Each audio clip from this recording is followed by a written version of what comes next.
everyone, I'm Sarah from Qigong Machinery. See my hand.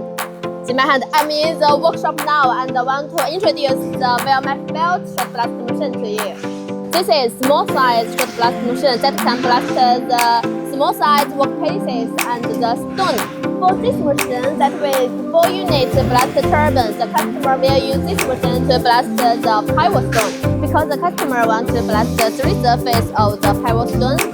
So we designed this machine with 4 units blast turbine, 2 units on top and each one with 1 unit. This is connected with high pressure fan that can remove the abrasive and dust on the workpieces. This machine to blast paver stone that will have many dust. So for the dust collector we use 3 levels: setting paver, cyclone, and back type. For paver block and stone, we can consider use wheel belt to blast it. Also can consider ruler conveyor type and rubber belt type.